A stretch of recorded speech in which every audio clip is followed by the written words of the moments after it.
Assalamualaikum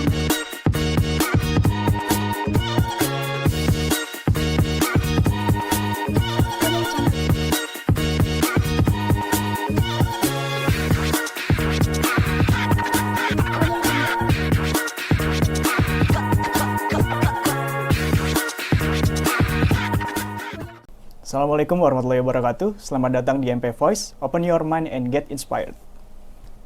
Ya, selamat datang Modern People di MP Voice. Perkenalkan, di sini saya adalah host perdana dari MP Voice. Nama saya adalah Delvian Rizal. Saya di sini sedang tidak sendiri sebenarnya. Bersama saya sudah ada seorang ibu dosen psikologi dari Universitas Islam Negeri Syarif Hidayatullah Jakarta yang berkesempatan hadir di sini meluangkan waktunya untuk bersama kita untuk membahas tema tentang menyembuhkan inner child pada remaja agar tidak menjadi baperan dan sensian gitu. Dan sebelumnya mungkin di sini saya akan perkenalkan dulu siapa sih tamu kita hari ini. Sudah bersama saya di sini ada Ibu Dr. Neneng Tati Sumiati MSI psikolog. Ya. Apa kabar Ibu Neneng? Baik Pak, alhamdulillah sehat. Sehat Bu ya, Ya Pak, walaupun sehat, di tengah pandemi kayak gini masih aktif dalam kegiatan mengajar dan juga kegiatan di rumah Bu ya. Iya betul Pak. Oke, sebelumnya mungkin saya perkenalkan dulu di sini Ibu Neneng sedang aktif mengajar di Universitas Islam Negeri Syarif Hidayatullah Jakarta di Fakultas Ilmu Psikologi, betul Bu ya? Iya betul, di Fakultas Psikologi. Dan juga selain menjadi dosen, Ibu sendiri juga di sini menjadi ketua dari lembaga layanan kesejahteraan psikologis mahasiswa ya Bu ya, benar Bu ya? Betul Pak. Mungkin bisa dijelaskan dulu Bu, itu tentang apa ya Bu ya lembaganya? Ini suatu layanan ya Pak ya, jadi bukan lembaga tapi layanan, iya.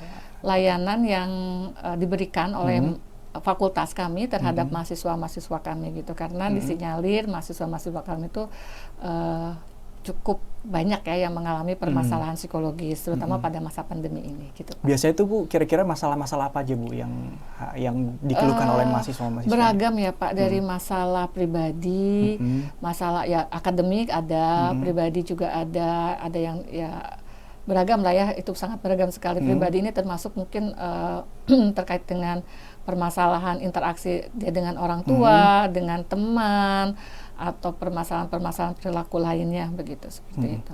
Kalau misalnya kayak permasalahan, mungkin kalau dari tugas kampus mungkin breakout kali Bu ya, lelah dengan tugasnya, mungkin yang sering datang ke Ibu ya, itu ya. Maksudnya kalau yang akademik itu tidak hanya burnout akademik ya, istilahnya burnout ya, istilahnya burnout. Jadi orang yang mengalami kelelahan baik fisik maupun mental gitu ya, terkait dengan pekerjaan, atau mungkin kalau ini di akademik jadi akademiknya gitu ya. Nah ini itu beberapa saja gitu ya. Tapi yang lebih banyak juga biasanya sih terkait dengan interaksi dengan orang tua gitu kan, yang merasa orang tuanya, mungkin ada juga ya yang abuse gitu ya dari orang tua terhadap si anak gitu, seperti itu. Jadi ya cukup beragam lah masalahnya gitu. Berarti ada kaitannya dengan inner child Bu? Bisa jadi ya Pak ya. Bisa jadi. Atau mungkin ada gitu yang datang ke Ibu dengan keluhan inner child tadi? Ada sih, ada juga ya, beberapa ada ya yang bercerita bahwa dia menjadi ragu ya untuk mencari pasangan gitu kan, karena ngelihat ayahnya yang menurut dia sih kasar sama ibunya begitu kan, seperti itu. Dan ya jadi intinya sih dia memiliki nilai yang negatif ya terhadap ayahnya, sehingga dia khawatir kalau ya laki-laki itu seperti itu, jadi untuk tidak memilih pasangan atau harusnya sendiri aja gitu. Itu ada juga yang mengeluhkan seperti itu. Ada juga yang kayak gitu. Berarti ini banget Bu, sesuai banget sama tema kita hari ini gitu. Iya Pak. Jadi tema kita hari ini membahas tentang inner child Bu. Tapi mungkin lebih ke arah remaja. Kalau mungkin kan kalau di mahasiswa kan mungkin sudah remaja akhir lah istilahnya masuknya ya, tingkatannya ya, kayak gitu. Nah mungkin nggak jauh-jauh beda kali Bu ya. Apa gimana Bu kalau misalnya selama pandemi ini mungkin ada juga yang pernah datang ke Ibu, maksudnya yang umur-umuran ABG lah Bu, atau mungkin remaja gitu. ABG ya. Kalau ABG sih ada juga sih, ada ya. Ada ya. Ada. Karena gini ya Pak, mungkin kita ini kan dulu ya, termasuk remaja ini kan ada beberapa mungkin para ahli yang melihat dari segi usia, apalagi sekarang kan udah makin cepat ya perkembangannya, sehingga kalau secara teori itu antara 12 sampai 23. Jadi mahasiswa pun masih ada yang bisa dibilang remaja gitu. Terus kalau memang remaja yang misalnya usianya SMP itu juga ada sih beberapa yang konsul ya, tapi ini mungkin tidak di bawah layanan mahasiswa ya. Kalau ini beda lagi gitu kan. Ini mungkin konsul pribadi gitu ya. Biasanya diajukan oleh orang tuanya gitu kan. Jadi orang tuanya merasa bahwa anaknya mengalami masalah nih sepertinya gitu, setelah melihat perilaku tertentu yang misalnya gitu ya, senang menyakiti diri gitu, yang silet-silet atau apa gitu. Nah beberapa kali orang tuanya melihat itu sehingga rujuk ke saya, dan setelah ngobrol-ngobrol ya ternyata salah satunya juga ada baik dari orang tua maupun dari temannya begitu. Oke, berarti pas banget nih sama tema kita hari ini Bu ya gitu. Ternyata mahasiswa pun juga masih bisa dikategorikan dalam golongan remaja ya. Betul gitu. Pak. Oke, sebelumnya gini Bu, kita kan udah nggak bahas inner child nih tadi nih. Tapi mungkin yang nonton masih belum tahu Bu, inner child itu apa. Gitu. Iya. Mungkin bisa dijelasin dulu Bu, sebenarnya inner child itu apa sih? Gitu, Bu. Oke, baik.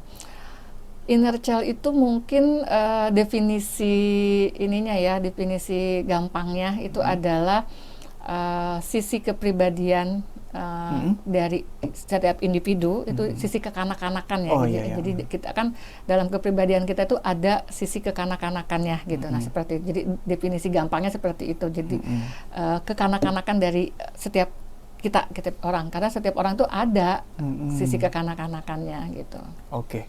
Dan sebelumnya ini kan mungkin baru tenar, mungkin dari dulu ya, apa mungkin sekarang ini dengan adanya medsos gitu, istilah inner child ini makin booming lah istilahnya gitu ya, dengan ada media-media sosial seperti Instagram, TikTok dan lain-lain gitu, dan banyak orang yang mulai berbicara tentang permasalahan tentang inner child ini gitu. Tapi sebenarnya inner child ini udah ada sejak kapan sih Bu? Maksudnya siapa sih yang pertama kali membawa istilah ini gitu? Iya, betul Pak. Sebenarnya sih kalau belajar di psikologi sendiri, mungkin istilah inner child itu di teorinya bisa dibilang kita tidak diajarin gitu ya. Tetapi kalau belajar tentang psikologi kepribadian, nah itu ada salah satu tokoh namanya Carl Jung. Carl Jung, ya. Jung ya. Jung ini adalah salah seorang murid dari Freud. Jadi Jung termasuk dalam aliran, kalau dalam psikologi itu aliran psikoanalisa gitu ya. Nah, tetapi sedikit berbeda dengan Freud gitu Jung ini. Jadi meskipun murid, tapi dia punya teori sendiri akhirnya gitu. Nah, yang dinamakan teorinya itu psikologi individuasi ya. Psikologi individuasi. Nah, di dalam teorinya itu Jung mengatakan bahwa ada 3 structure dalam diri kita nih, dalam setiap individu. Itu ada 1, ada ego, 2, ada ketidaksadaran pribadi, dan ada ketidaksadaran kolektif. Nah, apa itu ketidaksadaran kolektif? Ketidaksadaran kolektif ini adalah bentuk ketidaksadaran yang dimiliki oleh semua orang di dunia ini, gitu. Jadi itu adalah ketidaksadaran yang diturunkan oleh nenek moyang kita. Nah, di dalam ketidaksadaran kolektif ini diistilahkan dengan archetype. Archetype itu ada banyak macam-macam nih, gitu kan, yang diusulkan oleh Jung ini. Ada archetype tentang ibu. Nah, contohnya ya, yang paling gampang nih, archetype tentang ibu. Nah, kalau saya tanya misalnya ke Pak Delvi nih, apa sih gambaran tentang ibu? Pekerja keras, Ibu. Pekerja keras. Lalu ibu itu yang merawat, menyayangi anaknya, begitu kan ya? Dan itu ada di seluruh dunia kan ya Pak ya, gitu, tidak hanya di Indonesia aja, tapi seluruh di internasional begitu gitu. Ibu tuh bayangan seperti itu. Nah, itu yang dinamakan dengan archetype ibu. Ada banyak archetype. Nah, salah satunya adalah child archetype. Jadi archetype anak. Nah, archetype anak inilah yang kemudian dikenal oleh kita sekarang dengan nama inner child. Begitu. Jadi archetype child tadi ya gitu. Ketidaksadaran seseorang tentang ada kekanak-kanakan dalam diri setiap, ada sisi kekanak-kanakan dalam setiap individu gitu. Nah, kita tahu ya arketip anak gitu. Mungkin kalau kita tanya anak itu seperti apa sih? Anak itu lugu, polos gitu kan. Terus anak itu maunya dimanja gitu ya. Nah, terus anak itu maunya happy-happy, ceria, nggak mau susah gitu. Nah, setiap kita ada nggak? Ada kan? Pasti. Nah, pasti ada. Nah, itulah bagian dari kepribadian yang kita miliki. Nah, itu namanya inner child gitu. Jadi mungkin kalau kita udah penat nih kerja, bosan, kita mau refreshing gitu kan, kita melakukan apa? Misalnya main game, itu kan bagian dari sisi kekanak-kanakan kita ya gitu kan. Kita mau santai-santai gitu, mau manja-manja, mau apa, itu kan sisi kekanak-kanakan kita gitu. Tetapi itu kekanak-kanakan yang mungkin saya katakan sehat ya gitu. Sehat. Oke. Jadi pada intinya inner child itu adalah sisi kekanak-kanakan yang dimiliki oleh setiap orang gitu, Bu ya. Betul. Dan memang nggak harus yang bermasalah, tapi tapi bisa jadi yang memang yang dulu ketika kecilnya itu momen-momen yang menyenangkan atau mungkin yang teringat sama orang tuanya yang baik-baik itu yang dibawa juga gitu, Bu ya. Jadi yang perlu diluruskan mungkin inner child itu tidak harus bermasalah dulu, itu dia. Iya, betul. Jadi ya inner child itu ya, kalau kita kan ada polos, kepolosan gitu ya pada anak-anak kan kadang-kadang kita juga seperti itu. Gitu, ya. Nah, kalau misalnya di remaja sendiri gitu, Bu, atau mungkin di umuran anak-anak SMA lah, Bu ya, gitu. Kadang kalau yang saya lihat gitu sebagai seorang guru ya, kadang suka saya ngamatin murid-murid saya itu istilahnya gampang banget tersinggung gitu, atau mungkin kadang nggak bisa gitu digodain sama temennya itu langsung emosi gitu. Nah, itu termasuk gambaran dari inner child juga, Bu? Atau mungkin dulu iya. Kalau menurut saya sih tidak selalu ya Pak ya, tidak selalu karena inner child gitu. Karena apa? Karena pada masa SMA itu kan mereka itu berada dalam usia berapa SMA itu sekitar 16-15 gitu ya, remaja. Nah, di masa-masa itu kan mereka itu pada masa remaja itu terjadi perkembangan yang sangat pesat, baik fisik, biologi, mental, kognitif, emosi, sosial, itu terjadi. Itu dalam waktu yang sangat pesat berbarengan. Nah, tidak semua individu ini siap untuk menghadapi itu. Fisik misalnya, yang awalnya kan, ini masa remaja itu kan transisi ya, dari kanak-kanak ke dewasa. Ini masa transisi nih. Nah, ketika mengalami masa transisi ini, memang tidak semua anak mengalami, kalau istilahnya di buku itu dibilangnya badai and stress gitu, strong and stress gitu, badai dan tekanan gitu ya, bahwasanya udah bombastis banget gitu ya. Nah, jadi tidak semuanya mengalami itu, karena kalau mereka udah siap, dipersiapkan oleh lingkungan, ya itu lebih terbantu begitu ya. Tapi ada mereka yang tidak siap. Nah, kenapa? Misalnya fisik berubah kan, anak-anak yang awalnya misalnya laki-laki nih, tidak tumbuh, tidak ada jakun, ini mulai numbuh, suara mulai berat, begitu kan, itu kan secara fisik tuh udah mulai berkembang. Nah kan tidak semua kan siap menghadapi itu kan, mungkin jadi ledekan teman-temannya atau apa, gitu kan, seperti itu. Kemudian apa secara biologis, nah ini secara biologis, kalau pada masa kanak-kanak, kelenjar-kelenjar yang ada dalam tubuh, itu kan belum menghasilkan hormon. Nah mulai pada masuk masa puber dan masuk remaja itu, semburan hormon tuh dalam tubuh itu mulai banyak gitu, dan itu kadang-kadang tidak siap. Nah, kondisi-kondisi seperti ini membuat emosi mereka juga menjadi tidak stabil, sehingga istilahnya kesenggol dikit juga marah gitu ya. Itu gitu kan. Nah, jadi tidak selalu inner child-nya gitu kan. Nah, tetapi kalau misalnya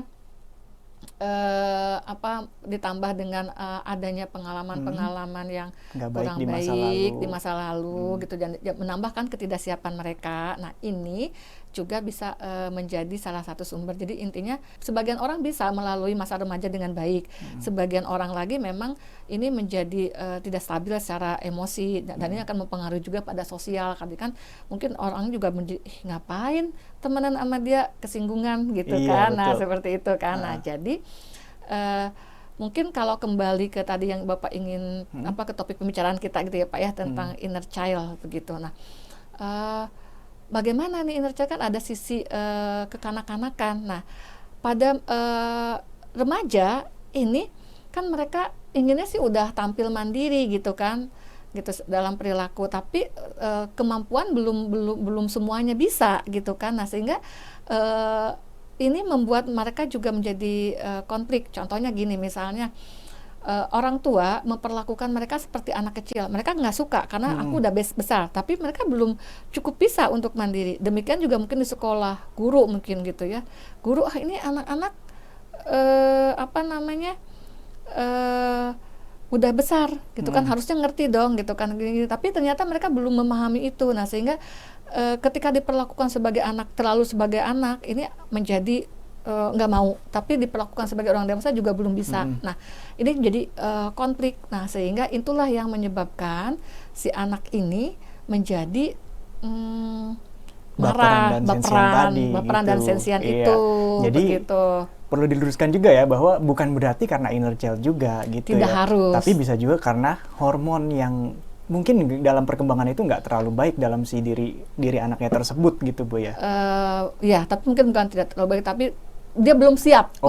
Belum siap. Jadi hormon itu memang harus tumbuh gitu kan. Memang pada masa itu udah mulai tumbuh karena kan akan menuju kematangan ya pada masa dewasa gitu. Nah itu satu. Terus secara biologis yang lain selain hormon juga mungkin perkembangan di otak kita ya, di otak anak gitu ya, terutama untuk perkembangan di otak bagian depan, istilahnya lobus frontalis. Ini belum berkembang cukup baik. Lobus frontalis ini berfungsi untuk semacam mengendalikan emosi, jadi dia bisa berpikir rasional atau tidak begitu. Nah kadang-kadang ini lebih didominasi oleh emosi gitu. Nah sehingga dia tahu sih itu salah, tapi secara emosi dia nggak ini gitu kan. Nah tetap aja diambil yang emosiannya itu gitu. Nah itu dari fisik dan biologisnya itu ya. Seperti itu, dan ini berkaitan dengan emosi. Nah bagaimana dengan inner child mungkin ya, yang kita balik lagi ke inner child ini tadi, udah Bu. kejauhan nih gitu. Bagaimana dengan inner childnya nih gitu ya. Betul Bu. Kata Pak Delvi gitu ya. Kalau orang-orang yang bermasalah dengan inner child itu yang kayak gimana Bu sebenarnya? Mungkin yang menurut yang gejalanya ini yang menunjukkan dia tuh ada permasalahan di inner child-nya, itu yang kayak gimana Bu sebenarnya?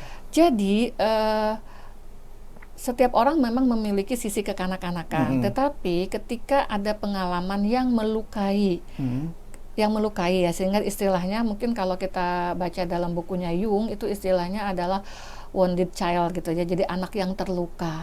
Nah kalau anak yang terluka itu kan jadi dia menjadi apa ya, mungkin terluka di sini ini bisa berbagai macam sebabnya, entah itu diabaikan oleh orang tua atau mungkin mengalami berbagai macam abuse begitu ya, ada pelecehan seks atau apa begitu, ya pengalaman-pengalaman negatif yang membuat trauma, atau mungkin juga bahkan mungkin terlalu perlindungan yang tidak proteksi pas yang terlalu gitu, berlebih gitu dari kan, orang seperti tua. itu. Nah itu bisa mengakibatkan mereka menjadi terluka, istilah tadi wounded child itu gitu kan. Nah anak yang terluka inilah gitu kan yang kemudian ini juga bisa mempengaruhi pada setiap perilaku mereka ketika begitu. Mulai beranjak dewasa tadi. Ya gitu. Nah mungkin contoh perilakunya begitu Bu, yang mungkin akibat dari si inner child ini bermasalah gitu dan keluar gitu tanpa dia sadari gitu. Contoh perilakunya kayak gimana? Contoh misalnya ya, ini case real ya. Kesannya seorang anak ini dia di pesantren, kemudian dia bermasalah dengan bersih-bersih. Jadi untuk bersih-bersih diri termasuk wudhu nih Pak, itu bisa memakan waktu yang cukup lama. Wudhu tuh bisa setengah jam hanya untuk wudhu, bayangkan. Sementara pesantren itu kan ada waktunya. Dan setiap orang pasti antri ya gitu. Betul. Karena kamar mandi terbatas gitu. Nah tentu saja awal-awal mungkin teman-temannya masih nerima. Nah kesininya teman-temannya mulai protes dan banyak dibicarakan. Akhirnya si anak ini merasa nggak nyaman, sedih, kemudian akhirnya memutuskan untuk keluar dari pesantren dan tidak sekolah gitu. Nah kenapa dia seperti itu begitu? Nah ini kemungkinan gitu ya, kemungkinan ini ada inner child yang terluka tadi. Nah jadi misalnya pada saat usia awal nih kan saat toilet training. Iya. Nah saat toilet training orang tua terlalu menekankan bahwa ini masih kotor, ini segala macam harus bersih. Nah akibatnya si anak tadi ini gitu kan menjadi inner child-nya tuh menjadi terluka gitu kan. Kok saya gini sih? Nah, ini kebawa kan sampai dia besar pun dia tetap harus berulang-ulang membersihkan diri itu begitu, dan ini perlu waktu yang cukup lama begitu. Jadi ini terkait juga gitu kan dengan inner child yang terluka tadi gitu. Nah, dari orang tua begitu. Ini dan akhirnya jadi kan berkaitan dengan interaksi sosial, keterampilan interaksi sosial dia. Jadi kan nggak pedean Bu ya? Iya, dan dia jadi baperan juga, marah, gitu. Dan itu yang dikeluhkan oleh orang tuanya juga. Kenapa sih jadi kayak mood swing gitu ya? Karena takut disalahin tadi gitu, sama kayak pas dia kecil. Iya, terus dia jadi merasa dihianatin, diomongin teman-temannya gitu kan. Jadi dia merasa outsider dari teman-temannya, sedih kan dia kan. Kemudian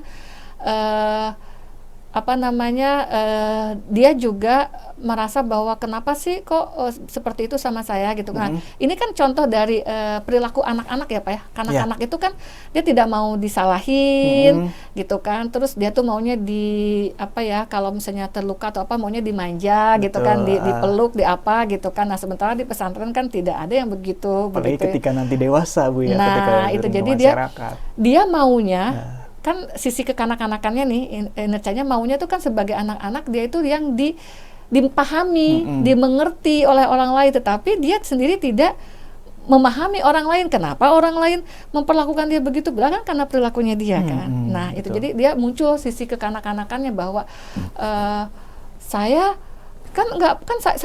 cuma butuh kok, saya nggak apa-apa gitu kan. Jadi tidak merasa bersalah gitu kan. Nah, terus nanti sisi lainnya kok teman-teman saya begitu sih gitu. Nah, jadi dia maunya dirangkul kan. Mau dirangkul, gimana sih kalau anak-anak kan kita lihat ya perilakunya seperti itu. Nah, maunya disayang-sayang, dirangkul, terus dia maunya ngemong banget lah istilahnya. Nah, betul, maunya diemong, tapi ternyata malah nggak dapet itu. Dan terus ke bawah terus hingga dewasa Bu ya. Iya, kalau gitu. Sekarang sih memang anaknya masih remaja nih Pak, belum dewasa. Gitu? Belum. Jadi masih belum masalahnya belum selesai ini. Oh, masih belum clear. Belum clear, gitu. Iya.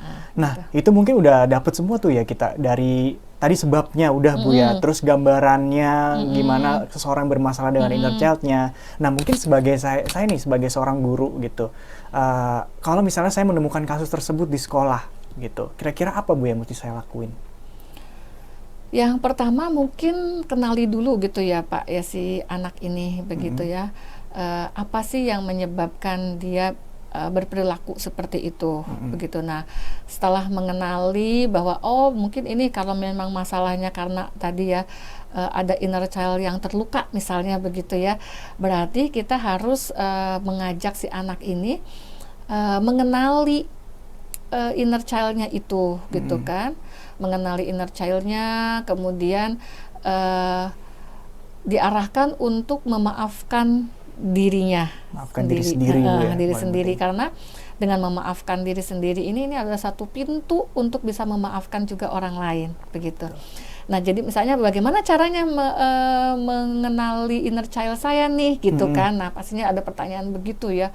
Nah, untuk seperti itu bisa mungkin anak ini untuk mencoba merenungkan gitu ya, apa sih yang waktu kecil dialamin tuh apa aja, peristiwa-peristiwa apa aja yang menyebabkan atau yang menyakitkan atau mungkin yang menyenangkan gitu. Jadi mengenali dulu inner child-nya dia gitu kan. Nah, setelah mengenali lalu ternyata dulu itu begini ya. Nah, berarti kan harus ada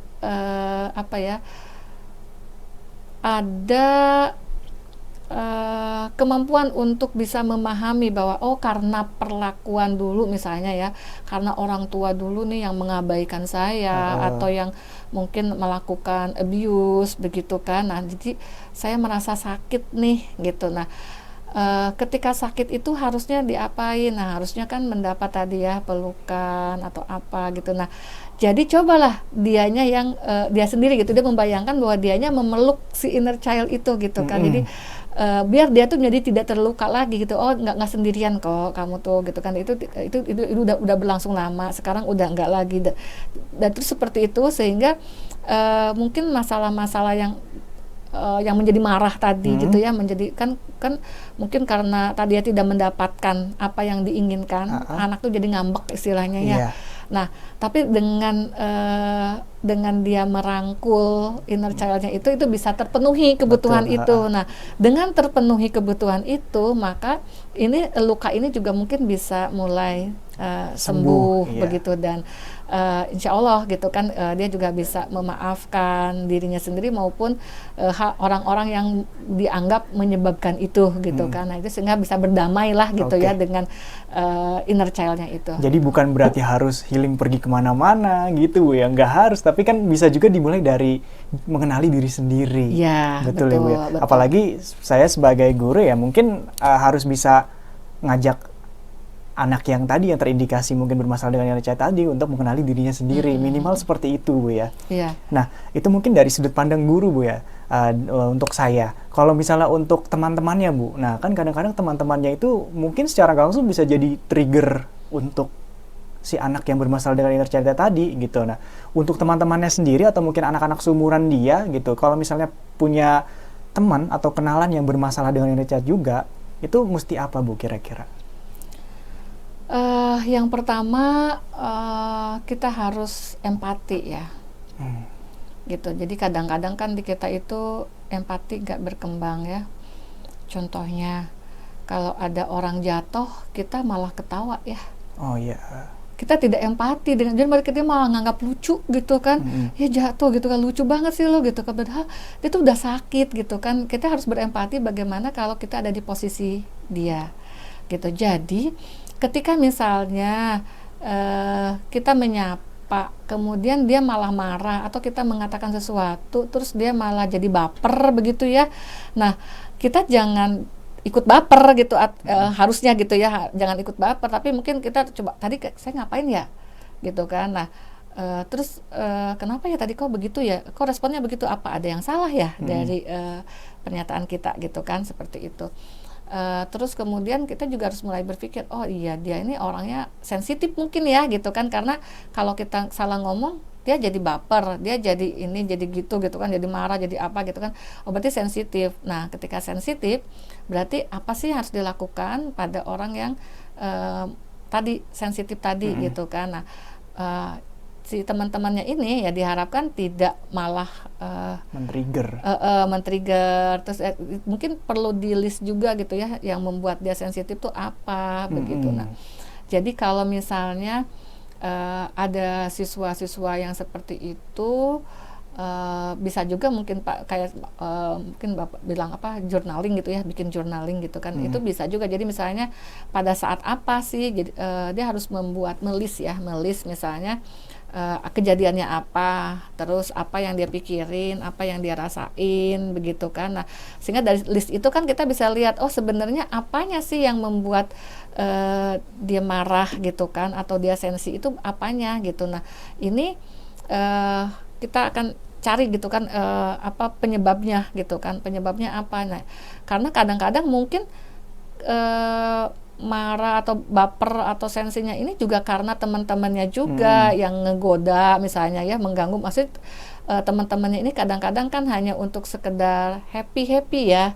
gitu, karena kembali kan ke inner child-nya lagi gitu kan. Udah belajar capek jenuh gitu kan, cari situasi yang membuat seneng gitu kan. Nah, tapi untuk cari membuat situasi seneng ini kadang-kadang ada yang diobjekkan gitu kan, jadi temannya lah yang diinikan dan temannya merasa dibully gitu kan, seperti itu bisa saja terjadi gitu, seperti itu. Jadi untuk murid harus mengembangkan sifat empati Bu ya, yang paling penting. Betul, yang paling penting empati. Jadi itu harus ada pelatihannya tuh Pak. Betul. Nanti mungkin bisa jadi rujukan untuk guru BK di sekolah. Iya betul. Makasih banyak Bu. Gitu. Oke, Modern People, kembali lagi di sesi kedua MP Voice dan masih mengangkat tema tentang cara menyembuhkan inner child pada remaja agar gak baperan dan sensian. Dan kita masih bersama dengan narasumber kita yang hebat tadi, masih ada Ibu Dr. Neneng Tati Sumiati, MSI Psikolog. Ya, Bu Neneng ya, masih bersama kami di sini. Masih di sesi kedua ini sebenarnya fokusnya itu lebih ke cara penyembuhan sih Bu ya, gitu. Mungkin orang-orang yang mengalami masalah di inner child-nya dan gimana caranya biar dia bisa keluar dari permasalahan tersebut. Tapi mungkin yang mau saya tahu nih Bu ya, orang-orang yang bermasalah inner child dengan inner child tadi itu ada efeknya nggak sih Bu untuk jangka panjang gitu apabila nggak segera ditangani gitu. Baik, untuk inner child yang tidak tertangani ya, tentunya ya Pak ya, karena inner child ini adalah bagian dari kepribadian kita gitu ya. Tentunya ini akan mempengaruhi pada perilaku dan akan mempengaruhi juga pada berbagai aspek kehidupan tentunya gitu ya, seperti itu. Jadi misalnya seperti tadi di awal mungkin saya cerita gitu ya, ada mahasiswa misalnya yang memilih menjadi takut gitu ya, takut atau khawatir, cemas untuk menjalin hubungan, padahal kan salah satu tugas perkembangan pada remaja adalah mencari pasangan gitu. Betul. Ya gitu, mempersiapkan pasangan hidup. Nah jadi dia lebih menghindar atau mungkin jadi takut tadi kan, cemas, jadi tidak mau punya pacar, tidak mau apa gitu ya, seperti itu. Nah itu salah satunya gitu kan, karena apa? Karena inner child-nya yang terluka tadi gitu ya, ngelihat adegan-adegan atau mungkin ribut ya antara orang tua gitu kan, perbedaan pendapat antara orang tua, sampai mungkin kekerasan yang dilakukan oleh ayahnya terhadap ibunya gitu, dan itu terekam dalam dirinya gitu. Dan kalau dalam teorinya tadi ya, teori Jung, itu masuk ke ketidaksadaran dia kan, seperti itu, dan itu akan mempengaruhi pada perilaku sadar dia gitu, seperti itu gitu. Ya masih banyak lah mungkin nanti dalam beberapa kehidupan yang lain mungkin akan begitu gitu ya Pak ya. Nah itu mungkin dari efek negatif mungkin Bu ya. Iya. Kalau misalnya efek positifnya sendiri ada nggak sih Bu gitu dari inner child tadi gitu? Ya, efek positif dari inner child tentunya ada, tapi inner child-nya yang sehat ya, yang bukan baik ya, bukan bermasalah, bukan gitu. yang terluka ya, jadi bukan yang wounded child gitu ya. Itu ya tentunya ada, misalnya kayak tadi ya, kan kita tidak selalu berada capek lah kalau kita terus-menerus ada di di ego serius terus gitu kan, serius terus-terusan kan capek gitu kan. Kita juga pengen masa sekali gitu kan, misalnya main-main gitu kan, karena kan tadi di setiap kita tuh memiliki sisi kekanak-kanakan. Contoh misalnya ya, lihat saja beberapa misalnya ibu-ibu gitu ya yang ngumpul bersama, perilakunya seperti anak-anak kan, mereka ketawa-ketawa, ore-ore, terus saling ketawa, itu kan sisi kanak-kanak kan. Dan itu merasa happy, bahagia setelah itu gitu kan, terus rasanya lepas gitu masalah-masalah yang ada itu gitu kan. Itu kan sisi positifnya gitu dari inner child itu gitu. Saya jadi teringat dalam, tapi teorinya tokoh saya lupa ya. Jadi ego itu kan tadi yang dari Jung itu kan ada 3 ya, ada ego, ketidaksadaran pribadi, dan ketidaksadaran kolektif. Nah, ada yang mengatakan bahwa ego ini bisa dibagikan fungsi kesadaran ya. Ego ini adalah yang berperan dalam kesadaran gitu ya. Nah, kayak kita ini lagi ego kita yang lagi berperan gitu. Nah, tapi ego ini juga ada 3 nih. Ada ego yang berperan sebagai parent, ada ego yang berperan sebagai adult, dan ada ego yang berperan sebagai child gitu. Nah, ketika ego ini berperan sebagai adult terus kan, orangnya mungkin kita akan bisa lihat ya, orangnya jadinya kayak ini kaku gitu ya, terus kan dewasa terus serius terus gitu kan. Yang adult juga kan jadi serius terus. Terus nanti yang child maunya main-main aja, nggak serius nih orangnya gitu kan. Iya, bercanda mulu gitu. Nah itu jadi ada ego itu. Tapi ketika berinteraksi, nah kita bisa menentukan kapan kita menampilkan child gitu, atau yang bercanda, kapan kita adult, dan kapan kita yang parent gitu, memainkan parent gitu, seperti itu gitu. Dan ketika misalnya nih temennya memainkan peran ego yang adult, dewasa, serius, terus kemudian tiba-tiba lawan interaksinya temennya satu lagi misalnya dia malah child gitu kan. Nah kira-kira ya nggak ketemu, yang ada malah bisa enak, berantem di situ. Nah itu dia gitu, salah satunya mungkin itu yang membuat tadi mungkin gue nanya bener-bener kok jawabnya gitu sih gitu. Nah itu kan jadi kesel kan temennya. Itu jadi perbedaan istilahnya ego state ya, ego state yang diperankan gitu. Kayak sekarang misalnya Pak Delvin nanya sama saya, terus saya jawabnya misalnya seperti jawaban orang tua yang ngedikte gitu kan, Pak Delvin pasti jadi nggak enak kan. Iya. Gitu kan, atau saya jawabnya yang seperti anak-anak. Pasti bakalan jadi sungkan kalau misalnya ibu dikte, dan kalau misalnya bercanda malah Kalau aku malah bercanda, malah bingung gitu kan. Nah, gitu. Kita sedang memainkan peran ego state yang adult begitu. Nah, jadi si kembali ke inner child ini tentu ada manfaat positifnya gitu kan. Jadi manfaat positifnya kita tidak bisa selalu terus-terusan serius gitu ya. Kita juga ingin dong gitu kan berperan seperti anak-anak gitu yang bebas kan. Anak kan tidak berpikir nanti ini gimana polos terus ceria begitu kan, seperti itu membuat kita menjadi bahagia gitu, jadi pribadi yang seimbang Bu ya, lebih betul, tepatnya sehat gitu. Kapan gitu harus mengeluarkan emosi yang tepat di waktu yang tepat juga ya gitu. Begitu Pak, seperti itu. Jadi sebenarnya nggak harus selalu negatif sih ya Bu ya, enggak selalu. Itu mungkin yang perlu kita luruskan lagi juga gitu, karena banyak juga yang di medsos itu ya kalau udah bicara chat, yang teringat itu selalu luka-luka yang lama gitu. Karena yang diasosiasikan inner child itu dengan tadi wounded child-nya itu gitu, yang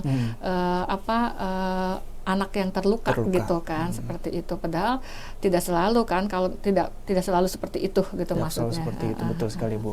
Nah, kalau misalnya Bu ya, ada orang-orang yang udah mulai sadar gitu tentang inner child yang bermasalah. Nah, yang dia mesti lakuin itu apa Bu? Kalau menurut saya sih yang harus dilakukan adalah merangkul si inner child yang bermasalah tadi itu. Jadi menyadari gitu ya. Kalau udah menyadari, karena dia udah menyadari, Pak saya punya masalah di sini gitu kan. Nah, berarti sudah mulai merangkul sisi kekanakannya yang terluka itu gitu, dirangkul gitu. Nah, itulah yang bisa mengobati dia, dan kemudian forgiveness ya, memaafkan semua yang mungkin terjadi di masa lalu. Betul. Baik yang melukai, mungkin dia dapat luka dari orang lain, atau mungkin dia dapat itu dari diri dia sendiri gitu. Intinya adalah belajar untuk menyadari gitu ya, menyadari sisi kanak-kanaknya, seperti itu. Menyadari bahwa saya punya sisi kekanak-kanakan, dan ada sisi kekanak-kanakan saya yang terluka, dan saya harus merangkul sisi kekanak-kanakan saya yang terluka itu, memenuhi kebutuhannya gitu, sehingga bisa berdamai, dan saya memaafkan apapun yang terjadi saat itu gitu, sehingga diharapkan ini tidak mempengaruhi ke banyak aspek kehidupan yang menjadi bermasalah begitu nantinya gitu. Iya. Berarti kalau dari tadi penjelasan Ibu ya, intinya adalah menyadarkan diri sendiri bahwa punya sisi kanak-kanak, biar nggak berlanjut efeknya Bu ya. Nah, kalau misalnya kita bicara kan berkaitan dengan remaja Bu, mungkin kalau saya kan udah dewasa gitu ya, sudah bisa menyadari gitu. Kalau misalnya si anak yang remaja ini baru sadar gitu, setelah dia baca-baca searching gitu, ternyata ada inner child nih gitu, dia mulai nyari-nyari lagi gitu. Bener nih, dulu mungkin gue punya masalah yang kayak gini nih, yang kayak di tulisan ini gitu, sama bapak gue atau mungkin dari ibu gue gitu. Nah, mungkin kan beda Bu ya antara yang dewasa dengan yang remaja gitu ya. Nah, kalau yang remaja sendiri itu kira-kira mesti gimana Bu? Kalau dia ini udah mulai sadar gitu dan pengen juga sembuh gitu. Mungkin kalau sudah mulai menyadari begitu dan dia bisa mengatasi gitu ya masalahnya gitu. Maksudnya dia mulai menyadari bahwa saya memiliki inner child yang terluka. Apa yang bisa saya lakukan? Nah, mungkin searching gitu, cari di internet itu kan sekarang gampang banget ya, cari di internet apa yang harus dilakukan. Mungkin ada terapi ini atau harus apa-apa langkah-langkahnya gitu kan. Itu bisa dilakukan. Nah, kalau sejauh itu memang bisa dilakukan dan itu bisa membantu, ya itu alhamdulillah ya. Tetapi kadang-kadang self diagnose gitu ya, mendiagnosa diri sendiri gitu kan, itu juga bisa saja keliru begitu. Jadi bisa keliru. Nah, dalam kasus-kasus yang memang dia merasakan luka yang sangat dalam begitu ya, sangat dalam banget, traumatis banget gitu peristiwa itu, sebaiknya sih konsul saja dengan profesional begitu. Gitu, seperti itu, karena kalau self diagnose itu khawatir keliru gitu. Betul. Kan. Nah, kita juga nggak tahu apakah sebabnya memang benar karena inner child yang terluka atau karena faktor lain begitu kan. Faktor fisik dan bawaan atau mungkin ya lingkungannya. Ya, banyak faktor gitu ya, kan. Jadi kita harus cari penyebabnya apa begitu. Nah, nanti dari situ kan biasanya kalau memang dari profesional kita kan akan bisa lebih yakin gitu ya, karena gangguannya seperti ini gitu yang dia ceritakan, kemudian nanti akan ditegakkan diagnosa gitu kan. Mungkin bisa juga dilakukan serangkaian pemeriksaan psikologis gitu kan untuk menegakkan diagnosa tersebut. Jadi enggak asal diagnosis begitu, seperti itu. Kalau diagnosis sendiri kan bahaya juga Bu ya, terus istilahnya oh ya gue kayaknya sama nih kayak di sini nih, oh ya gue mesti bikin ternyata beda kayak gitu ya. Dan misalnya langsung inisiatif beli obat atau gimana, atau mungkin ngelakuin treatment yang salah gitu kan, itu bakalan berefek lebih jauh lagi gitu. Jadi kalau misalnya remaja mungkin lebih tepatnya itu mencari ini ya Bu ya, mencari bantuan atau ya, mencari bantuan seperti konseling tadi. Ya gitu. Mungkin ke guru atau ke teman yang memang dipercaya gitu. Memang sih pada intinya setiap manusia itu bisa self healing ya, bisa memiliki ya, diberikan kemampuan ya sama Allah itu memiliki kemampuan untuk menyembuhkan diri sendiri gitu kan sebetulnya gitu, karena kan dia sendiri yang lebih tahu tentang permasalahannya begitu. Nah tetapi kadang-kadang karena terlibat di dalamnya begitu kan, itu tidak bisa melihat dengan lebih objektif begitu. Nah ini yang membuat kita perlu teman untuk sharing gitu. Nah jadi langkah awal sih memang memanfaatkan support system ya, support system yang dimiliki. Nah misalnya yang dimiliki support system dari orang tua atau dari sekolah atau dari teman. Nah ini dulu dioptimalkan untuk mengatasi permasalahannya itu. Kalau ini misalnya sudah tidak bisa membantu mengatasi support system ini, nah maka mungkin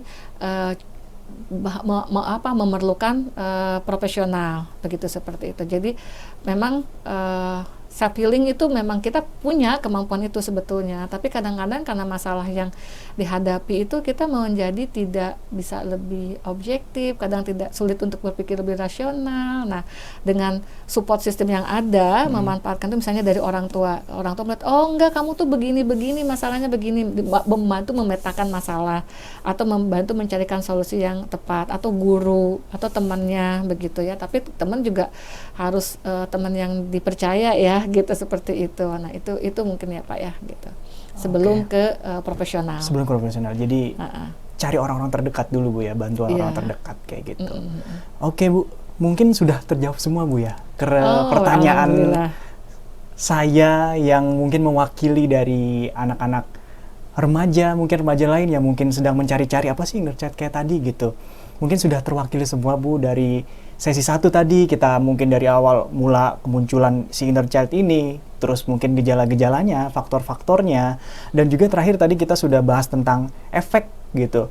Dan ternyata ada juga ya yang positif dan dari inner child ini gitu loh, yang kita nggak boleh terpaku sama negatifnya aja gitu. Dan yang terakhir tadi kita sudah ngebahas tentang bagaimana cara mengatasi apabila si inner child ini bermasalah gitu.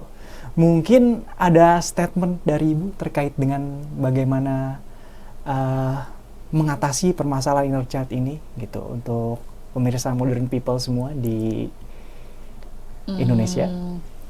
Baik ya, terkait dengan inner child, statement saya adalah ya mungkin pahami inner child yang dimiliki gitu ya, kenali inner child yang dimiliki, dan